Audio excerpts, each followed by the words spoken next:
Hey friends, this is what I'm doing today, and you're going to join me while I do this.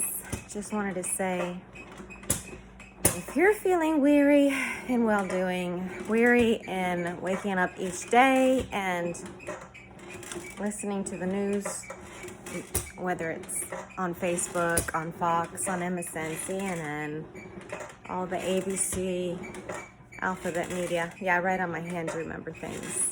So anyway, and you take that to heart, you're going to be sick in the heart and sick in the head because everything's contradictory. 1 year ago, 2 weeks before school started,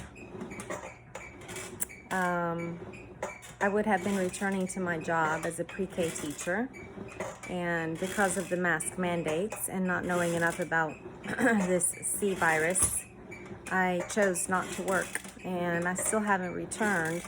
I would have returned this year, but I've made a move to a different home in a different city, and can't work where I normally used to work.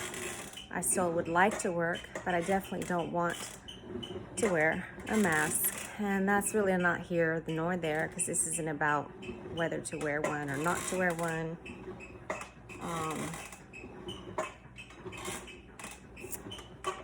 This is about not growing weary while doing well. And what do I mean by that? Is that I'm a goody two-shoes and that I'm perfect? Absolutely not. Growing weary in well-doing is getting so tired, spiritually tired, mentally tired, physically tired, emotionally tired,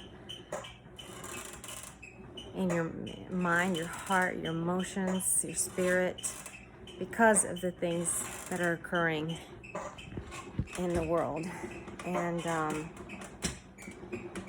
the so-called mandates, for example, today is August 4th, 2021, and yesterday the mayor, I guess it's de Blasio up in New York, has mandated that every man, woman, and possibly child will be forced to have at least one vaccination to just live in the city, to work, to go to the park, to go to concerts, to eat at restaurants, to go to church most likely, everything, business, to eat, to go in grocery store. I mean, they're really clamping down.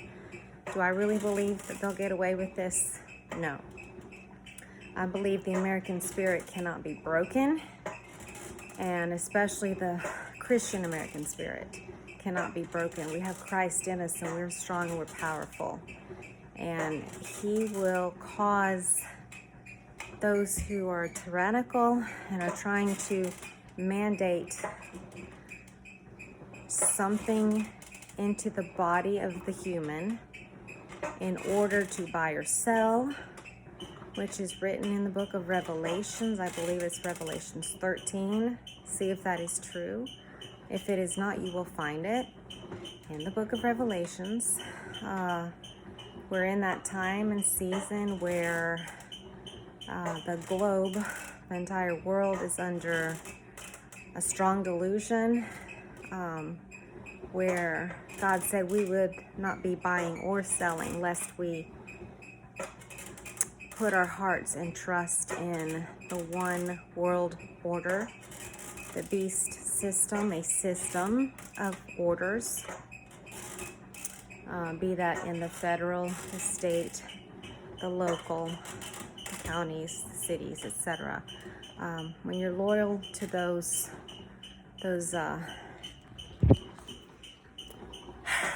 mandates, etc., well, then you're in the system. And so I'm not a prepper, never have been. Maybe in 2009 I used to really, really want to be a prepper and have food and supplies and gold and silver and just know that I was going to be safe and my kids were going to be safe. And now we've gone way past, maybe 12 years, 13 years, 14 years ago, and I'm in a different place spiritually, stronger, and I know that this is all an end, or rather a means to an end, and the end game is how many are going to have themselves given the shot, and how many are not. And based on that, they can make analysis of who's going to be obedient, who's going to be disobedient, and what are they going to do with the disobedient ones, what they deem disobedient. However, I'm obedient to Christ, and that's what I'm praying for you too. Jesus says 365 times in his holy scriptures, do not be afraid. Do not fear. Do not be afraid. Do not grow weary in well-doing. And while I have been weary today, I am encouraging myself in the Lord and saying, no more. Tomorrow I may wake up and feel the same as today.